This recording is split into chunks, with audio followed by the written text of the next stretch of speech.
Hello and welcome to another episode of One Kick from Glory. Thank you guys for tuning in again. Of course, I'm joined by Craig Yeah. right in front of me, and I've got Matthew over to my right. Hello there. So today we're going to just have a quick recap of the first games, the start of this brand new season. Starting off with you, Matthew. What was your impressions of the weekend's games? Good to be back. Good to be back. I thought we've gone with starting with my game. Well, just not to be biased, start with our game. Could not made a better start. Very impressed with what I saw, even without saying with all the Lukaku things lurking around. I think everyone's really excited and is happy to be back. What a performance from the boys! Fantastic performance. Great goals from Alonso, Pulisic, and particularly for Trevor Chalobah, showing how much it means to him. The fans there celebrating. Couldn't happy when the team against started against Crystal Palace. And there was not to sound too big headed, but the victory was kind of coming. It was a case of how was it be a 1 or 2 or 3 kind of scoreline. So I'm very happy. And other games as well. So many other games and goals. We got goals, which I know is something you wanted. We got lots and lots of goals all the way through. Great, some exciting games. I think there were more exciting games than there were like dry games in a way. So, but first weekend back so far, so good and great having match of the day back on the schedule as well. So, yeah, I'm happy with my start, positive start to the season. So yeah, very happy. No, I was quite happy with that, and I think that's one of the key things is just that the entertainment factor is maintained throughout the season. Now, of course, for you, Craig, it's been a interesting start to the year. We all had our different predictions as to how things were going to go. What was a game that you'd say? How did you take this open to the season? I felt like it was a good weekend. Well, not for Arsenal, but other teams was good. It was good to have the fans back as well. I thought that the best game I think I saw over the weekend was the Newcastle West Ham game for goals, quality, everything, and the Chelsea game as well. I like how the young kid Chalobah scored that goal and how emotional he was after, because obviously he's been at Chelsea a long time, and now he's finally getting his opportunities to play in the first team, and he's taking it with both hands. Okay, let's start with the Chelsea game. Matthew, you're here. So far, you'd say so far so good. The most important thing in a season is to start with a win. Start with a very comfortable and assured performance. Looking at how the game went for you guys against Crystal Palace at home, what would you say was your kind of takeaway and your standout thoughts on that match? We mean business, and just how professional and how we barely had. I don't think Palace had really much of a look in any kind of thing they had that it was kind of nullified. And they made a lot of signings. A couple of players that come from Chelsea, they've still got their, like people like Zaha. They've lost players, I think like Townsend, but they've still got players who can kind of double up and take on that position. So it could have gone another way, but I'm happy that it didn't. I think I saw that side as where if it was always one thing that bothered me, it's one little thing about a niggly thing about Tuchel was that sometimes we get to a 2-goal lead and we'll sit. But this time I saw, we got 3, could have got maybe 4 or more. See goals, goals, goals. Kill the game. Take it away from them, give them like no kind of chance. One thing I took away was just how enthusiastic we were. I think having the fans back is the 12th man does make a lot of difference, and just hearing them, knowing that they're cheering you on, giving that kind of encouragement, and just that kind of noise is such a nice thing to hear and such a nice thing to see. It's so nice to see people back in the ground again, back in the bridge, get it back to being the fortress that it was for so many years. Very good, very ruthless kind of start. Let's see that continue throughout the season. And bear in mind also some players that didn't even play on Saturday or start or get off the bench. Strength in depth. Got, put it this way, after the Super Cup when we subbed Kepa on for Mendy, we've got £77 million goalkeeper on our bench who's still our number one. Let's put that into perspective now. So... Well, I mean, he has the jersey, but he's definitely not first choice. He's not. No, I think Tuchel's made that very, very clear. Note to anyone out there, if you want to see Chelsea fans stressed, just see the following words: Kepa to start in goal. If you want to see Chelsea fans stressed, no disrespect to the man, he's clearly good, and he was one of the big reasons why he won the Super Cup. But season a bit, it was shaky. When he first came, he was great. but there's kind of shake there. But still, he's on our bench for crying out loud. I mean, I can't really say much better than that. So, yeah, I'm very pleased. And I want to see that continue on Sunday at the Emirates as well. So, up Chelsea. I mean, that's going to be a big game on Sunday, and we're going to touch on previews for the upcoming weekend's games in a bit. And I guess touching on that notion of like squad depth and the players that weren't available or didn't play. Of course, you had just signed Lukaku, so he wasn't going to be part of that list, but he didn't play. Kante didn't play. CH didn't play. Chilwell or Havertz. So looking at those players, Craig, looking at what Chelsea, I guess the ambitions, the targets they've set for this year, and you think about those players who haven't played and the fact that they could come in and shake things up if they're struggling, what would you say then that impact that's going to have for Chelsea going forward? They'll definitely challenge the more, because they've got strength and depth in their squad, and I feel personally that obviously it's all with big clubs you always have to have 2 players for a position, and Chelsea got all that in abundance. And I feel that this season, now they've got Lukaku up front, and they can even play Werner up front. They can play Havertz in the number 9 role. So they've got some decent players. And I feel if they don't challenge, they have to challenge this season. And I think they're going for the Premier League, and they want the Champions League again. And I guess looking at the game as a whole, Matthew, would you say that how Crystal Palace approached it would you think it was quite naive in how they tried to play against you guys, considering it's the first game of the season, away from home, you're the the European Super League Cup champions. Well, it's not Super League because that's not bad, but you won the Super Cup. Yeah, you're the champions of Europe. Do you think that they came too open? I don't know if they, and I could be wrong. I don't think they expected too much because they've just lost their manager, Roy Hodgson, who was there for a while, who was good for them. He actually did quite good. They played some good football, some good young talented players. Bear in mind they got players missing. Eze is a big miss. And Patrick Vieira stepped in. He hasn't had a massive amount of time. Yes, he's got players, but to kind of figure out what he wants. It was from their point of view. If I was a Palace fan, I think it's a case of, oh, what a great place to start. Brentford's the next game. I think they should be better because they are more Premier League experienced. They've got more experienced players, and they do have a talisman there in Zaha that can make a difference. And like I said before, Eze still yet to come back. And it's their first game. I'll be more worried if this was my 30th game. I'll be more worried if it was a 30th game. We're doing this 8 games to go, squeaky bum time sort of thing.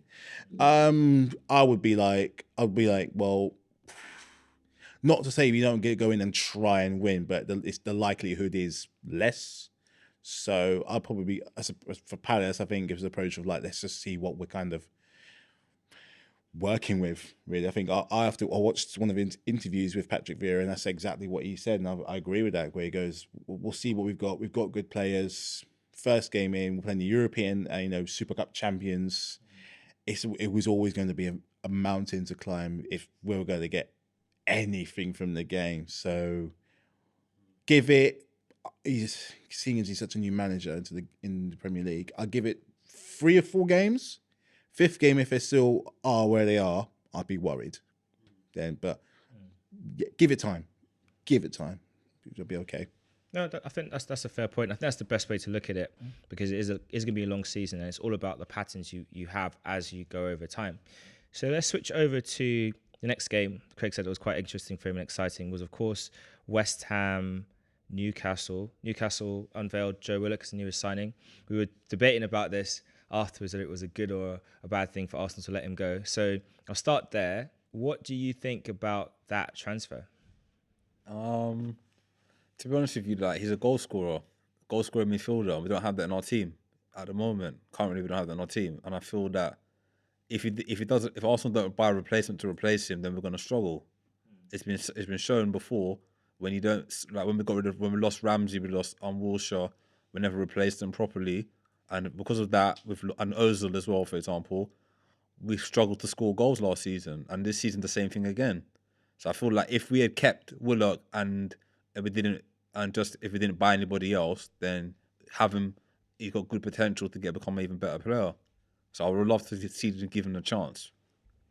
I mean, I think that's a fair point. I guess the only counter argument I would give is that with the system that we're currently playing, I don't see where he would have fit, because he's not really a two, a midfielder for a two, and he's not really a number 10 either. He's one for a three. And I know that's a system Arteta has said in the past that he wants to move to, but until that point, it makes sense with the other business Arsenal allegedly want to do. It's all allegedly because we're waiting. That makes sense why they did it. But I guess for you, your point of view, Matthew, because with Chelsea, you're very good at selling players and moving players on, and sort of you've made some mistakes, but it never seems to have hampered your overall progress as a club. So what's your take on that transfer of Willock to Newcastle? For him, if I was in his position, it makes sense. If you saw the loan spell he had towards at Newcastle second half of the season, he was great. I think he was instrumental in their survival. Had a lot of important games where you need a player like that who can just come up with something, and something not necessarily something special, but someone that can just dig something out of the dirt a little bit.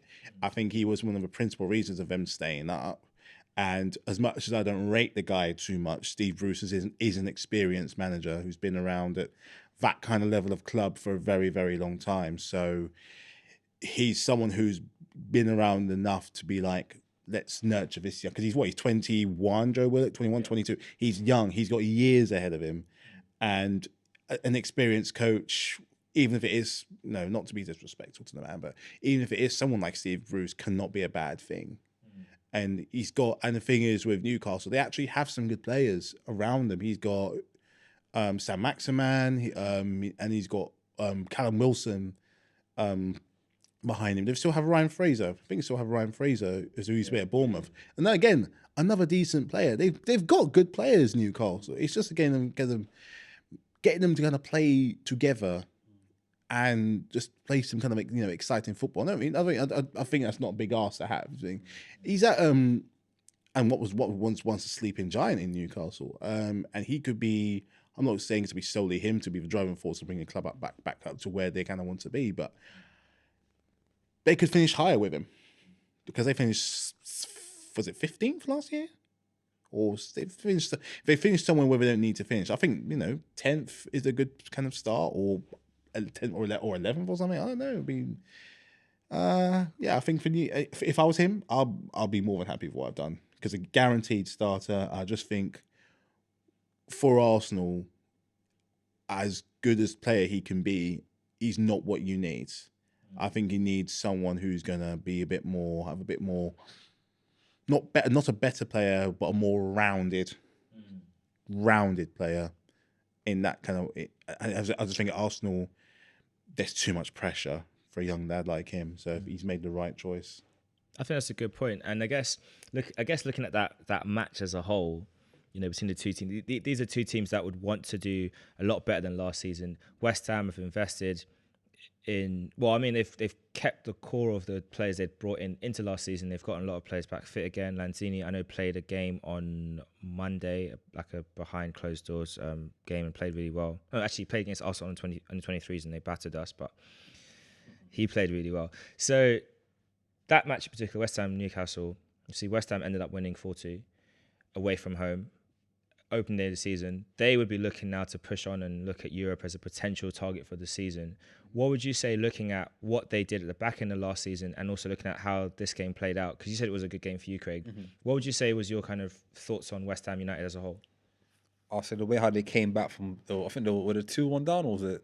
I think they were 2-1 down. Yeah. They were 2-1 down and they came back. I think their togetherness, and they never panicked. They were very like, okay, we're losing, but we're going to come back. We know we've got the players, they've got the potential to get back into the game and win the game. And I feel that with David Moyes, I know he didn't have a good spell at United, but I think every other club he's been to after United, he's done well. And I think he's done well at West Ham. This is his second spell at West Ham, he's done well. And I think the recruitment that he's done on buying the players, it's good recruitment on players. He bought Ben Rama from Brentford, and he got the Jared Bowen, who was a championship player at Hull. So I think he's recruited very well. The midfielder they played against England in the Euros, Souček's a good player. And I think he got the Areola guy from PSG. He played well for Fulham last season. So I think he's bought well. And I think Jesse Lingard was the benchmark last season. He bringing him in as uplifted spirits, and he still got Declan Rice in his team, and he still got the experience of Mark Noble, who's still the club captain.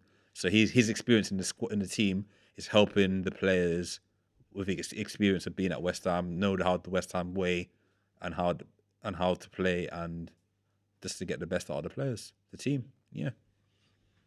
No, I think that's a good observation to make there. And I guess, talking about West Ham and players they had last season, we were discussing about Jesse Lingard, and we'll touch on Man United in a second and how well they've done this season. But looking at his situation at Man United, because it's a lot of competition to get into the team. We've got people like Van der Beek, who doesn't really get a look in. Of course, Pogba is still there, playing really well, brilliant performance, and we'll touch on that in a second. Of course, you've got Fernandes, who owns that number 10 position. With Lingard, do you not think realistically he should consider going back to West Ham? And I'll touch on that with you, Matthew. Yes. Yes. One word, simple, yes. Your time is done. He's not a young guy anymore. Like, he's 28, 29. I know he's a Man United, he's academy graduate, and he kind of broke onto a scene. It doesn't feel longer when he broke onto the scene. And was doing really well, and he did well at the World Cup. But yeah, he's not a young man anymore. The competition has grown, and even though, like I said last time, the main problem of Solskjaer is their manager winning a big trophy, the players they've got and the money they've spent, they have to be they should be where they are. And the people ahead of him, they're going to start ahead of you, my friend. They really are. Like you said, Bruno Fernandes got a hat-trick on the opening day. Pogba, 4 assists. They've also, let's not even forget about Jadon Sancho being there as well, and Donny van der Beek, who didn't get that much of a look in, but he's got to be a good player. From what we've seen, he is a good player. And after all, this is Manchester United. There's that thing of being at the theatre of dreams in Old Trafford, where players can just sometimes they're one of those clubs that can just annoyingly can just turn around on a dime. And look, players like him. Who else was there? Chris Smalling, who moved on, Phil Jones, who should move on. He should do the same. And I think he found his very sweet spot at West Ham. He's clearly still a good player, but is he a good Man United player anymore? Probably not. And if those mentioned players, bear in mind there's still players we haven't even mentioned yet, if those players carry on the form through the season, if they stay consistent, he's definitely not going to get a look in. So yes, absolutely, he should go. He'll still be in Europe, after all, and he's going to be a club moving in the right direction. Craig mentioned before with David Moyes. People seem to forget his stint at Everton that he had for best part of nearly 11 years. A fantastic manager for them, getting them to finish in the top 4. Mostly consistent finishes in the top 10 of the Premier League, not getting relegated. Because I know when he came, they weren't in the best of positions. He's got. Again, Moyes, he's still a good manager. He's still got experience on his side. It could be at worse places. Playing on every Thursday night is not a bad thing. And yeah, like I said, West Ham are moving in the right direction. Absolutely moving in the right direction. So yes, absolutely, he should go. What do you think, Craig? Looking at how West Ham played at the weekend, what would you say? Because he wasn't in the Man United squad at all for this first game. I don't know if he has an injury or if it's a fitness thing, but that's realistically he might struggle to get minutes this season. So what would you say he should do? I personally agree with Matthew. I think he should leave Man United.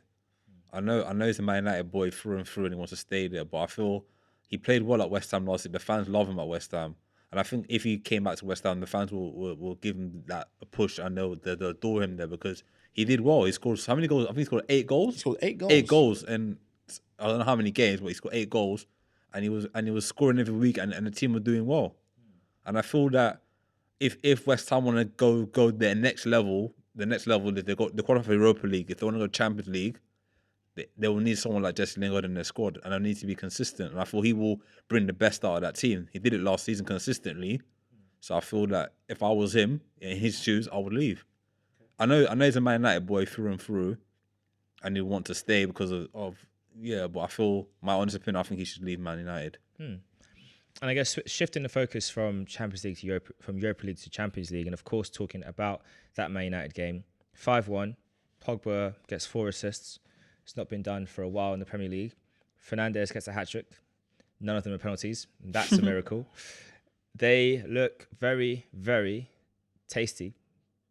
So over to you, Matthew. Looking at the way things are sizing up, it's only one game. It is Leeds. Leeds play a very open, progressive, attacking style of football. They don't really change and adapt for the opposition. So that's one of those things you look at, I guess, with similar to with what happened with Crystal Palace. You could say, should you adapt a bit more? But we'll put that to one side for a second. They are looking like they might be a problem this season. As they should. As they should. This is, I think, the kind of thing we've expected from Man. This is kind of what we expect from Man United in the first place. And all the money they've spent over the years, splashing out for players like Pogba, like Maguire, like Donny van der Beek, and now recently Varane and for Jadon Sancho. They're meant to be here. They're meant to be. We shouldn't be surprised. After all, you're talking about probably the most successful team in English football. Absolutely, they should be here. And now, it looks like, and he said Leeds play what I like to call expansive, chaotic football, because next weekend probably won't be like this. My dad's a Leeds fan, so he didn't want to talk about this whole thing because they just do absolute madness. But it's still 5 goals. Take nothing away from them. They still had to go ahead and do it. Bruno Fernandes is looking like he's only going to get better. None of them are penalties, like you said. Pogba getting 4 assists, and there's some mention about Mason Greenwood as well, who unfortunately didn't make it to the Euros, but another young prospect. Watch out for him. Don't forget about him just because he didn't go. But yeah, they could be a problem. They could be an absolute problem. They are Manchester United after all. Don't write them off. But I just want to touch on something different about that whole thing. I don't know if you guys saw about the whole after the game. I think it was on Sunday before or after Newcastle. I didn't see the games because I was away. Them talking about the thing with Harry Kane and Paul Pogba.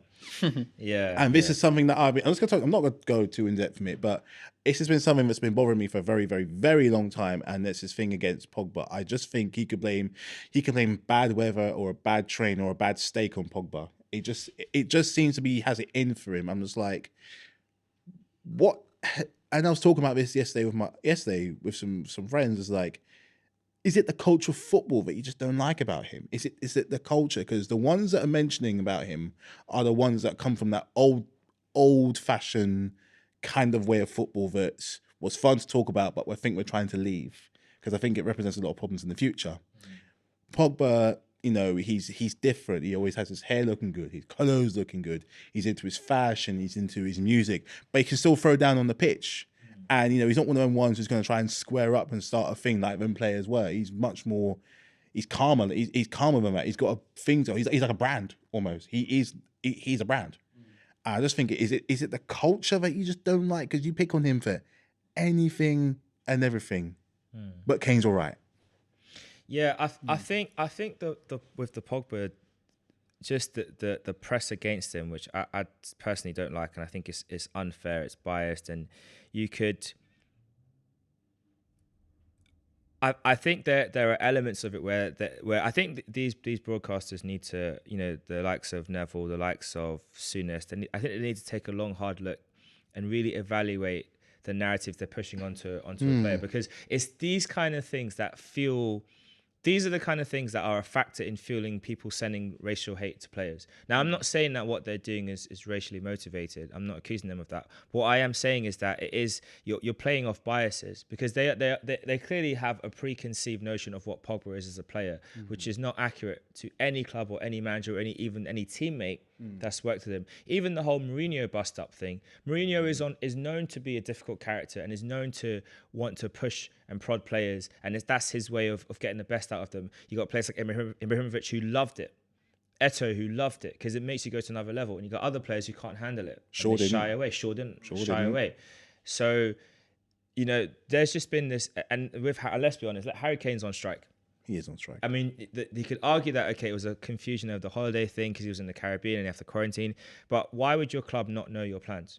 Why would they come out and fine you? And why is it all now being taken as hush-hush? And how can you say Harry Kane's a saint? The whole agent thing, Raiola is his own man. No one can tell Raiola to stop speaking, don't talk, whatever. Raiola will do what Raiola is good for his business. And at the end of the day, he has a client who he knows is very highly valued, and he's probably looking at it and thinking, Man United don't value him that highly. Objectively, right? Yeah. Some fans do, some fans don't. English football don't respect Pogba for what he is, really. Because when it comes down to it, he's one of the best 5 midfielders in the league. And that's not up for debate. No. He is. He is. And you could argue on his day, he is number one. He is. Him, De Bruyne, they'll have weeks when they'll be interchanging. At the World Cup, the game when France got knocked out against Switzerland, that goal he scored. Wow. I mean, come on. Wow. It's just like disgusting. how many players in world football have the confidence, the technique, and the boldness to just do that? Not many. Some players will see that shot and think, "Nah, I'm not even going to try I'm it." gonna pass it or Probably didn't need to think about it. Shift out of his foot, bang. And we know when he got the ball, I thought he's going to do it, isn't he? Yeah. When he rolled the player, I thought, nah, he's got too much space here. Drops it in top corner, no problem. So that's what he can do, and that's I think the coverage that the media are putting on him is not fair, and in light of this whole Harry Kane situation, it is really, really not fair. Pogba has never once done anything to show you that he's disrespectful to the club. He has an issue with the management in a way where you could say he has a bad character. Not at all. And you're right to bring it up, and it is something that is these journalists have a responsibility to be impartial. And Micah Richards was right to call him out on it. Soon as his behaviour of walking away from him was out of order. Gary Neville trying to say it's not what you're saying it is. Based on what? There's no evidence to support your position. So if they have a problem with Pogba, they should just say we don't like him and say why. And let's just be honest about it. Because what has the guy done for you not to like him? Yeah, it's fine. Just say, just be true. Just say it, because we can all feel it in the room. A certain pundit will have a bias towards a certain player and a disdain against another. So you can go back as far as say with Andy Gray. Andy Gray would love Steven Gerrard, but he dislikes someone else. And a lot of pundits and managers will have a thing against Rooney. For Rooney, for his case. But just, I don't know, a similar. I hate saying it. A similar foreign European player. I don't know. It might be a problem. So yeah, just. It's almost like you should just say it. Like, I don't like this. I don't like how he carries himself, because you're carrying yourself. These players, most of them come from the 80s, when you could get away with certain things, and when football was what it was. But now football's much more cosmopolitan. They're moving stadiums, becoming businesses at the forefront of communities, moving to bigger stadiums, whether it's Tottenham or Brentford, so that aspect, that old school thing of football, which was once, something you could hold dear and hold deep, we've got to kind of move on from it. Because, if you don't believe me, you only have to look at the England team. It's helped leaps and bounds. So yeah, I just thought I'd touch on it because I had to say something about it. No, I think it's a good point. And I guess, Craig, what's your kind of view on I think at times the media's coverage of situations of players and how they just seem to pick a side, and there isn't needed a side. I mean, Pogba didn't need to come up in this whole debate at all. At the end of the day, Harry Kane's not trained. Why? That was this discussion point. So do you want to talk about the Pogba situation or talk about it in general? I think a bit of both. So I think for you, what would you say, looking at that, this past Sunday's broadcast coverage, and how you had Neville and Souness kind of making Kane out to be some kind of super angel saint, wonderful guy, can do no wrong, and Pogba's a problem. I've always felt that English players always get the high and mighty praise, and some foreign players always get the bad press if they make a mistake or anything. I always thought that with Souness and Pogba, he's been on his case since he's come back to United all the time, always digging him out. Even Neville as well, always digging him out. To be honest with you, the way how it's going on, they're going to end up forcing Pogba out of England. Pogba's going to want to leave and go to wherever he wants, maybe PSG or Real Madrid. And I think Pogba's one of the best midfielders in the league. For him and De Bruyne. And I think it's not fair that they're always picking on him, because it's bullying. It's a form of bullying. No one's ever thought of that. It's all a form you can't be every week, Pogba has a good game, or he could have done this, he could have done that. But the guy had 4 assists. Who, you get that maybe in lower level football you get 4 assists, but in a big Premier League game you get 4 assists against Leeds. Leeds are a good team. They're not a rubbish team. They're a good team. And for him to get 4 assists in the big start of the season, it shows that Pogba is a consistent player. And I think he's the kind of player that you have to put your arm around him and show him the love, that you love him as a player And I think Ollie's doing that with him. He's putting his arm around him, and previous managers were not doing that. And I feel that with Solskjaer, he's doing that and getting the best out of him. And I feel that if they continue with their biasness against him, then I feel like he's going to want to leave. And then that would be a shame for English football, because English football got most of the top players in the world are playing in England. Compared to other leagues, we've got the top players playing in the Premier League. No, that's a good point, and I think that is the concern. You want to make sure that the players don't feel like because look, criticism's necessary. You need to call out things when it's wrong, when players don't play well and they don't perform well. And there have been some weeks when he has been inconsistent and he might do things on the ball. He takes risks on the ball because he knows his technical quality is above a certain level. And when it doesn't work out, it's bad. When it does work out, it's great. Like even in the Euros, to cause the equalizer, he tried a little thing in the middle of the park and he just got dispossessed and it kind of broke down from there. But these things happen. It's the nature of the game. Talking about games, let's look at again the team I've backed to win the league, Liverpool. Nice, comfortable 3-0 away win against Norwich City.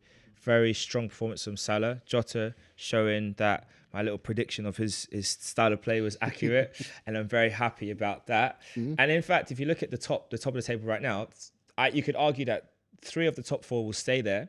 So you've got Man United top, Chelsea second, Liverpool third, and of course Everton are making up the numbers in fourth.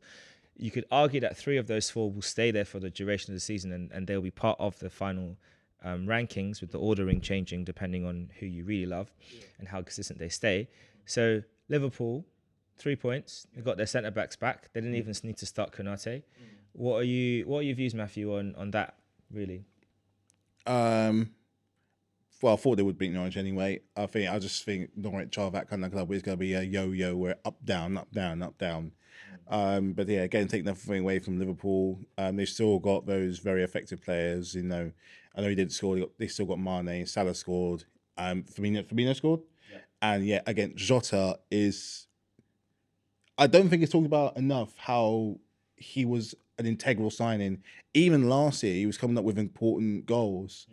I know that it was got nothing to do with their defense, is where the problems were, but those important goals, you know, make the difference. They still managed to get back into the top 4 after it was considered a long time. I didn't think they would. I think they were 9th at one point, or as low as that. They are going to. I mean, it depends on how many other players they're going to buy, but they've still got top manager in Klopp. He's won the Champions League and Premier League in the last 3 years. So they're not going to get rid of him anytime soon. They got their defenders back. I didn't really. Again, I was sometimes kind of the weekend I was somewhere. I was in a pub that didn't have a TV, which is 2021 is so bizarre. And my phone couldn't stream because I was at a wedding. So it's either go to a wedding or watch the football. The latter didn't work. But watch the highlights, and this could be a case of Liverpool getting that redemption. They are a wounded animal from last year. They were wounded badly. You're losing out on all those players through injuries, and you know City just can't kind of capitalize. There wasn't anything overly great about their Premier League win last year. They didn't tell me otherwise, because it was just kind of there, but well done to them. But yeah, Liverpool were wounded. They're dangerous. They're angry, almost even embarrassed from what happened, how things went down, losing certain games, especially at Anfield. And I think they're angry, and they want revenge. So I think I didn't consider it when I was doing my predictions, but they're definitely one of the teams up there to watch for when they win the league, because I think we almost forget how dangerous they were when they did win the league. They were a different creature, or they were a different animal. So if they do get another, even without another signing, the team cohesion is back now. They do have players like, especially at Van Dijk, a massive presence like Van Dijk. So I think you're right from last season. I might jump on that bandwagon. So yeah, watch this space about them. They're on the comeback trail. It's like Brock Lesnar returning to WWE. I'm mad them coming to get it. So yeah. So yeah, I think that was quite exciting. Did you catch much of that game, Craig? Liverpool. Yeah, I saw the highlights. The highlights of it. Yeah. What would you say, like looking at how they performed? Obviously, getting those 3 goals, nice spread across the minutes of the goals, 26th minute and 65th and 74th. Watching back the highlights, looking at how they performed, do you think that they've gone up a gear, or do you feel like they've gone back to how they were playing the previous season? I feel that they've gone up a gear. I think they've gone up a gear to the season when they won the league. Okay. I feel that because Van Dijk is like a new signing to them. Van Dijk's like an 8 million signing to a brand new signing. Even though he's been out for a while, a long time, he's back as a new signing. And even Henderson didn't play in the weekend. And they had a stroke. They had I think also Chamberlain played. I think if I'm correct. Chamberlain played. And he played, and they had and Keita played in midfield with Milner. I think so. And Thing was injured as well, wasn't it? Robertson's injured, isn't he? I think they and Trent Alexander played very well. I feel Liverpool are back. I did predict them either them or Chelsea to win the league this season, so my prediction's not gone too bad so far. You know it. You had to choose one though. I did say Chelsea or I said Liverpool. I said Chelsea or Liverpool. So we'll hold on to Chelsea. Try and flip it based on results. But like I feel Liverpool are gonna do well this season. If the players can stay injury free, they'll do well. So we move from the top of the table, which is all exciting and nice. You know, Chelsea, Man United, Liverpool putting in some really good performances. We go down to the bottom of the table. Of course, we got the team red and white, who are somehow out of sight. It's Arsenal. I don't even know where to begin. I think for me that what really concerns me is that a lot of the things I was seeing in pre-season, the overly coached, overly coordinated plays, the heavy reliance on left back, creativity through the left back, and the lack of clinicalness in front of goal, they've all appeared in the first game of the season. Now, it is the first game of the season. It was Brentford, they're newly promoted. They got a brand new stadium, so they had fans back. There's a lot of feel-good factor for them, and I'm not taking away from what they've achieved in that game because that's brilliant. But from an Arsenal point of view, terrible. For you, Matthew, looking at this, I guess the whole situation of Arsenal in general, what do you do? How do you solve it? Two ways. Which way would you want to go? There's two ways you can go about it. There's two separate ways you can do. And one way is this: very simple, sack your manager. Because I guarantee you don't have bad players, but you just have very confused directions for what he wants. And you hear it from lots of other fans. It's like, they say it's like, oh, in training it's this and that. The players are like, oh, they don't know what they're doing or where they're going. Players switching positions. Like, you know, he's switching positions like Wenger used to do it. But there's a difference with Wenger and with him. But one thing I'd add with Arsene Wenger, one of the things that he was bad at was tactics. But on the plus side, what he was really great at is maximizing player quality. So, I mean, the fact that we made top four with Danielson, with the likes of Shamak, with the likes of Park Chu-young, who played a couple games, we have had some diabolical players in key positions, and yet it didn't matter because he understood at the end of the day, you can have a bad defense, we need to score goals. And so he gave the players the confidence and the freedom to just try whatever they wanted to try. And so the issue with Arteta is that, yes, we've had defensive problems and he's tried to strengthen it, but he's almost gone too far the extreme, where it's like, you look at him on the touchline and every 5 minutes he's barking out instructions. Like me, when I was playing Thunder League, right, and I had a manager on the side, I wasn't very good, by the way. I was a terrible player, but I played. I'll be honest, I wasn't good. That's why I don't play football no more. That's not my calling. But like, you look at... you have your manager on the sideline. I remember when there'll be games when like you made a mistake at the back or the defensive line isn't quite right and he's just shouting at you. And it's like you think we don't know. Like we know. We've let the smallest guy on the pitch out jump us and get a free header in it, and the goalkeeper's just saved it. And I'm being serious. It's happened in a match, and he's barking at us like he's tall. Look at him. He's 5'0". How are you letting him out jump you? But it happens. But having a manager constantly in your ear doesn't really help you at all. And I don't know why he thinks that's the best way to go. And I guess the issue with, you know, his first season when he took over, we had these little drinks breaks. And what I noticed with the team then is that he was very good at tweaking and adjusting things in those little... You used to say it as the game was split into four quarters. You had a 50-minute, you had a water break, 50-minute water break, a halftime break, come back again, 50 minutes, another break, end of the game. So he was able at managing the team throughout these little phases, and he doesn't have that anymore. So it's almost like... The little tweaks he was doing now is almost like over the top, over investment and things. And I'm going to come back to you about this in a bit. But Craig, like looking at that Brentford game, how did you feel afterwards? Angry, upset, disappointed. Do you want me to go on? No, that's enough really. I honestly felt that it was so poor. It was like we've gone so backwards. We've gone backwards. When Arteta first came to Arsenal, we were doing well. We won the FA Cup. We won the Charity Community Shield, and I felt that he never progressed. He went backwards. The tactics he did before was working. Then he changed the tactics and they stopped working. Now, do you think? Because I think what I found really interesting with, which I understand, because he kind of picked a system that was effective for results, and that's not how he wanted to play long term. So I get the change up. My thing is now looking forward. Do you feel as though, because you said a lot at the end of last season is going to be a very big summer for us, the team's going to explode. And looking at him in press conferences since then, he seems very, very kind of shaky and uncertain and depressed almost. Do you feel as though he's given up a little bit?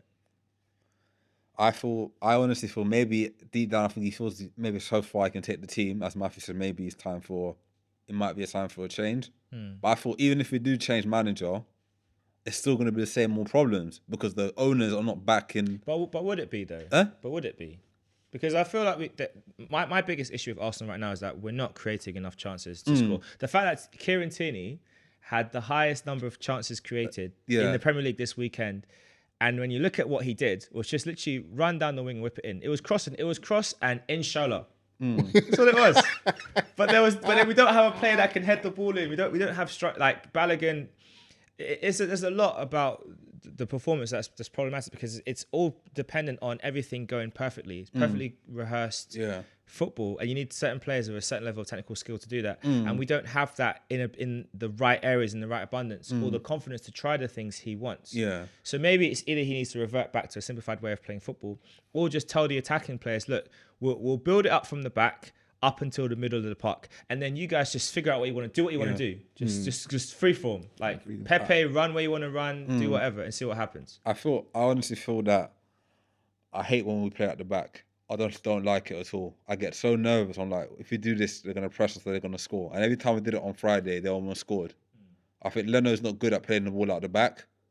The new defender, Ben White, looked very shaky. I know it was his debut, but he looked very shaky at the back. He didn't look confident next to Pablo Mari. And Pablo Mari is supposed to be the experienced defender. Callum Chambers didn't have a great game.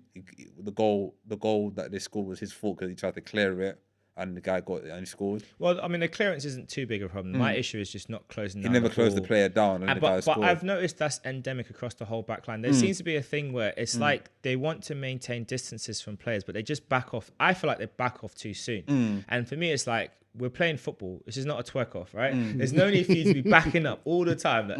Like just engage. Yeah. You have a thing where this has always been the case. Even when we used to play in the park, the guy's on the ball. What are you going to do? Let him run? No. One of you run towards him. The other one just watch the other guys. It's and then basics. If anything, double up on him. If he's running, just double up on him and then close him down. We back up, and then they try and make a tackle in the box, and it's just like, what are you doing? Because if you make a tackle in the box and you foul him, it's a penalty. But not only that, because you don't want to foul him, you don't tackle with the right conviction. So you put in a leg, thinking, I hope I get the ball. And then the player can see that in your body language. And you just tips it around the corner, runs around you, and then away you go. So, there's a lot of problems. A lot of problems at Arsenal. And we've got a big game this weekend. And against, Chelsea. You know what the funny thing is, though? You know what the funny thing is? We'll probably beat you. I was just about to say that. It's always just the thing. You're our bogey team right now. Ignore the preseason thing for just one moment. You're our booger team. I can just see, I don't know if it's going to be a 2-0 or a 1-0, a cheeky little thing, whatever. I don't think it's going to be a straightforward game. I'd rather it would be we just go run out and win. But even if we do win, I can see you guys scoring something. Whether you guys score first, you equalize, or it's a consolation. Yeah. I just want to say, the last few times I said that we were going to win and we haven't. Yeah. I've learned to keep my mouth shut on that one. So yeah, I'm. But the thing is, even if we do win on Sunday, it's just going to paper over cracks anyway. There's still internal issues at the club. Like Aubameyang never played on Friday. Lacazette never played on Friday. We're hearing that both of them were ill. I don't know. Well, I mean, I think there's more to the story, but they're not being told. Yeah, there was a thing where it came up where the game was almost called off. The Brentford game because of a fear of like a COVID outbreak at Arsenal. I don't know why they haven't officially just said what the issue is and why they're keeping it behind closed doors. That's a bit strange. But there is a possibility that it could be a COVID thing. Why they haven't announced it, I don't know. Yeah. How the manager's talking about it is a bit weird. But, you know, we've known all summer that Lacazette's been surplus to requirements and they've been looking at trying to shift him out. I feel like in as much as he suits the way we play, I don't think he scores anywhere near enough goals as a striker for a team with the ambitions Arsenal have. That's the first point. For a team with Arsenal's history, he's not been good enough. Maro and Shamak was a better striker for Arsenal than Lacazette, and that says a lot for me to say that. That's saying a lot. Like, Olivier Giroud comfortably is a better striker than Lacazette, but Maro and Shamak for me offered more for the team. Lacazette, they say he does the hold up play, all that kind of stuff. He doesn't have the lung capacity to do that and then get in the box. So it's like pick a battle. Pick a battle. That, yeah. And what I don't like, and which he does really well, which he stopped doing, is his play in the box used to be so good. Remember there's a game against Liverpool when he picked the ball up off, like Alisson was coming for it. He just took the ball away from Alisson, swiveled and then just bent it around in all in that quick motion. I was like, where's that guy gone? You know, he can do it. Even a game against Cardiff when the ball got played into the box and he took one touch to control it and then smashed it into the roof of the net to score. He can do it. So he's got it, but I think he's muscled up too much. He's muscled up, and he's not mobile, and he's not mobile enough anymore like I used to be. When he first came, he was very slim and he was quite fit. He's getting older as well. Yeah, I think he's nearing 30, 30, you know? He's nearly 30. he's nearly 30. Because Aubameyang's 32. Yeah. So obviously now we have to replace those two in the future, maybe sooner rather than later. That's true. And can we afford to buy a top class striker? And what top strikers available? I think the biggest thing is like it comes down to investment, and we've known for just excluding what everyone else did this summer, we knew that money needs to be spent in the right way, and we've paid money for players. Ben White will come good. I'm not really too worried about him. We're also looking at Ramsdale still. We're haggling over the money there. Ødegaard is rumoured. We're trying to negotiate with Real Madrid to get that done. There's also talk about Maddison, which that could just be paper talk. I don't believe it. I think that's just too unrealistic.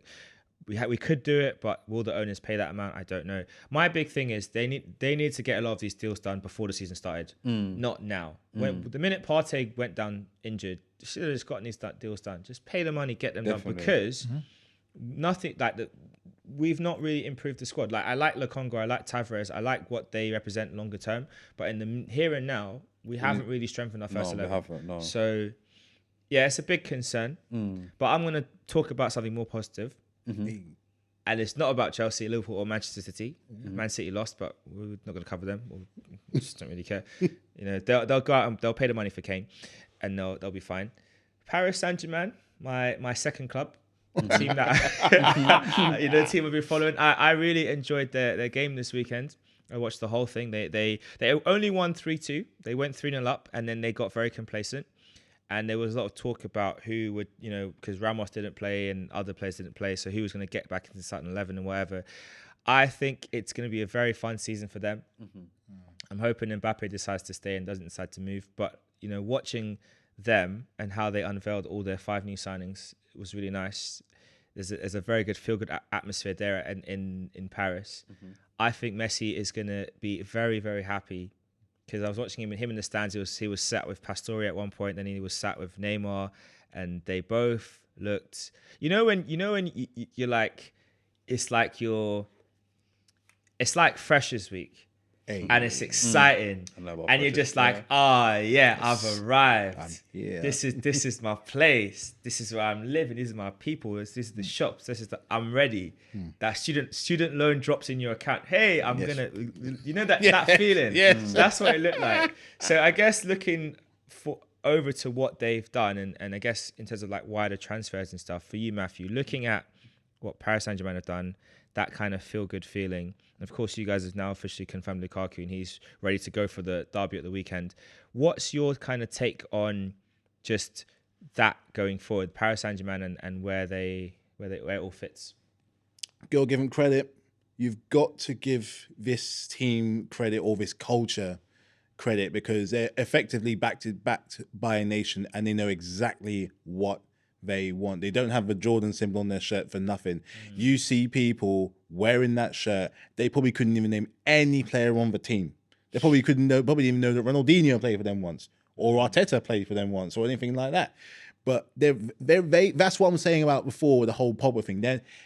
Football's almost like a fashion, it's like a brand. And there's never been a better example of that of PSG. The Messi shirts, I think I saw a queue in Paris of the Messi shirts flying out of the store. He's in Paris. You're in Paris anyway, a very fashionable city. The French are known for their drip, they're known for their clothes, they're known for their wear, they're known about looking good, and I just think it's the only logical place he could have gone. They're the only team that can afford him, and for their ambitions on the pitch, getting that Champions League, dominating Liga A, it's from a business point of view, from looking at that lucrative kind of deal, it's perfect. It really, really is perfect. And it's one of the reasons why he loves football. I know he's paid. He's not overpaid. Come on, he's Messi. He's not overpaid. He's Messi. That's the only answer I need to give. It's great. It can only, until Chelsea have to play with him in the Champions League, then it's not great. But yeah, it's Paris. Clearly, Paris is one of the places to be. That's where the money is now. Paris and apparently England. La Liga is now surplus to requirements because there's no headline. What Hazard, Depay. Well, but for me, Benzema is still Benzema. Benzema, but I don't see many Benzema shirts. I do see Messi, but I just think it's and the deal got done so quick. You're umming and ahhing over Ramsdale, PSG, Barca, done. In boom, done. No messing around. Ambition. So the only two things is this. One, how is Pochettino going to handle that ego? Because you just said that they're a bit complacent on their first game. It was weird to see. I've never seen a team go so close to throw. Like, it was a party atmosphere. They went 3-0 up, and you're thinking they're going to get 6, it's going to be 7. Yeah. And then opposition scored 1. They pulled one back. You thought, okay, it's now interesting. They went to 3-2, and I thought, they're not gonna spoil the party, are they? And Paris Saint-Germain held on to win 3-2. But yeah, it was interesting. And you're right. In the ego management is going to be very important. And I guess over to you, Craig, because I know there was a lot of talk at the time of Pochettino potentially coming to Arsenal, and we went the budget option of Arteta, and we really went from potentially getting Waitrose to getting Lidl. I like Lidl, don't get me wrong. Lidl are banging, but this man is like Lidl value. It's not feeling it at all. So for you, looking at Pochettino and what he can do and needs to do, what would you say is going to be an important marker for him? I know we've said Champions League last time around is important, but what would you say he needs to kind of focus on for this season? He needs to make sure they don't concede too many. He needs to make sure they don't, because last season they could have won it in the last day of the season and they blew it. So he needs to be consistent, and he needs to win trophies. As simple as that. They employed him to win trophies. Last season they didn't do well at all, winning trophy wise. And I feel that with PSG, with the players that they have to win everything this season, or else goodbye. Yeah, and Messi's got a 2-year contract to 2025, so that's and an option to a third year. It's a 2-year deal, so he's not like, it's a very smart way of doing it, keeping him a couple of seasons, see how it goes. Obviously, the big push is going to be on Europe and stuff, but yeah, we'll see how it goes. I mean, they've made the final in recent years. They were very unlucky in that game. They just didn't really perform as well as I was hoping. I really wanted them to win. Against the Bayern final. I really wanted them to win. Mbappe was not there that year. But it's just the way it goes sometimes. I guess to wrap up, like our guest for this episode of the podcast, we've of course talked about the highs and the lows. We've got obviously the teams that are challenging at the top. The ones that we expect to be where they are there, minus Man City. Obviously Tottenham beat them. It's Tottenham, so there's not really much to say about that, really. I mean, hopefully, let me not be biased. Hopefully, they will do okay by their standards, and what that means is they'll finish somewhere in the top 6, and they won't win a trophy. But looking at the relegation candidates and the early days, obviously, right now the bottom 3 are Crystal Palace, Norwich, and Leeds. Arsenal were in there, but by the grace of God, we have escaped. Who do you think is going to be down there for this season, and who's going to drop out of the league? I'll start with you, Craig. Well, I think Leeds got second season, and normally second season syndrome. Always said in the first season they do well, second season they struggle. But I think Leeds should have enough players to be okay. Aston Villa should be okay. I think Norwich will definitely go down because they're like fast track bullies. They're good in the Championship. When it comes to the Premier League, I am worried about Crystal Palace. I am a bit worried about because they lost so many experienced players. But I feel I think they let them go, didn't they? It's a contract because all those Yeah. players that left us in Out the of contract. contract. yeah, they on the didn't renew contract, them, a lot of the so- players left. So I see what Vieira was trying to do with trying to build a young team. But I'm worried about them. I'm worried. But there must be other. I think there's other teams worse than Crystal Palace that might go down. Okay. I think Brentford might do well because they got some good players in their team. They'll do well. I feel Wolves might struggle this season. I know because last season they struggled when Jimenez was out for a long time. They really struggled. I think it's by a thread, but they were near the relegation. I think they were flirting around that. But I think Yeah. they finished for the first time since they've been back in the Premier League in the bottom half. I think they're like, 13th or something? Yeah. And they lost their manager as well. And a lot of other players like Jota's gone, Doherty's gone, Rui Patricio. Yeah, he's gone to keeper. Roma. He's gone to Roma. Yeah. So And I feel that there's another team I'm worried about as well. Burnley haven't made any major signings this summer. And I feel that I know they got a good manager in Sean Dyche that he always seems to find a way, but I feel this season that the league's gonna get even tougher this season. And I feel every season the Premier League gets tougher and tougher because every club in the Premier League buys players and they haven't bought anyone. And I feel that if you don't buy anybody and you get dragged away, you if you don't start winning matches, you'll struggle. I think Brighton will be okay because Brighton always seems like on Saturday. I think it was Saturday they play against Burnley, and I predicted that Burnley would win. I got it wrong. Brighton play good football though. Yeah, they play Brighton good football. play some really good football. And they just sold Ben off 50 million, so they got money in the bank. They can go and buy some new players if they need to. So It's a fair point. And for you, Matthew, who would you say is your? I mean, I know we weren't going to do this now, but who would you say is your three that might make the drop? Norwich already. I know they got Billy Gilmore and a few other players in there, Conor Gallagher. I don't just know the Chelsea players. I know other players. No, that's fair. But they have got rid of Buendia. Yeah. Got Buendia. Timu Puki is a championship striker. He had that one good spell the first time they came around, but he really fell off towards the end. I think Norwich will go down 18th, 19th, or 20th. Take your pick. Burnley, I think the luck's run out. I think the luck could run out. Dyche is a good manager. They've had faith of him, but I think that kind of football is slowly is dying out. But Bolton hoof up the top, Stoke hoof up the top. Cannot stand it in the Premier League. You look at teams like Wolves, look at teams like Leeds, look at teams like even Brighton, where the football, it's good football. Even at that lower end of the table, they can't keep doing that anymore. They really, really can't. I think Southampton. I think their time's running. I think Southampton, the sugar babes of football, chopping and changing and still managed to find a way from when they came back in the Premier League. I think players like Van Dijk, players like Mane, players like Wanyama, players like Lallana, players like Danny Ings, players like Graziano Pella, Vestergaard. They're all from Fraser Foster, who came from a winning Celtic. and Bertrand, all from South. yeah. They were Southampton players once, and going back as far as Did you say Lallana? Lallana, he was Yeah. there, and going back as far as Bale, and go further back that from Alan Shearer. They've had talent, but I just think they lost Bertrand.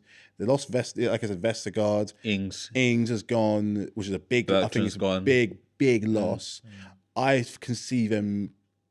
I think their time's run out, which is a shame because I do like them as a club and a team. Like local lovely place, Southampton. By the way, you should really go try and before the summer ends. I think their time is up, but I also think that other clubs are going to be. I think the obvious candidates, Brentford, they're a small club coming into the big time. They could be flirting around it. I don't think they will get relegated, but I think they're going to be circling. I think Leeds will be closer, like Craig said. Leeds will be closer, but it kind of depends on the approach they take. If their chaotic approach actually bears fruit. I think Newcastle as well. Don't let the signing of Willock think they've solved all of their problems. They've still got problems. You think the only club have problems? They got problems. A club that size should not be where they are, and it's their ambition. If you were a Premier League an owner, a big time billionaire, to buy a club and bring them back to some kind of a better position. Me personally, I pick Newcastle. Easiest decision. I think they'll be flirting. I think Brighton will just. It's unfortunate for them because they do everything right but score. Yeah. Everything right but score. I think they'll be there too. So yeah, my main three: Norwich, Burnley, Southampton. I think that's interesting. I mean, I'll share my three next week. Okay. I'll share it the next because I want to see one more game week before I start looking at. Because I'm going to have a close look at some of the games and just look at the way how teams perform and small things, kind of get a better feel for who I'd put down there as the ones who are going to be under threat. But I think that this will do for this week's episode. Thanks everyone for jumping on. Thank you, Matthew. Thank you, Craig. Peace. Malachi on the cameras again. Yes. Thank you guys for watching. If you have any takes, any thoughts, any opinions that you would like to share with us, please do let us know. Either DM us at Eightseven.uk on Instagram. You can hit us up on Twitter as well at Eightseven.uk. And of course, if you are watching on YouTube, just drop a comment in the comment section and let us know what you think about this episode. And if you're watching or listening on Spotify, Apple Podcasts, or anywhere else you may find it, please do rate this podcast 5 stars. Or if you don't like it, rate it 4 stars and leave a comment as to what you think. And most importantly of all, what are your opinions on this coming season? Who are you backing for top goal scorer? What do you think is going to happen next? Thank you all for listening. Have a great rest of the week. And we're out. Peace. Hey.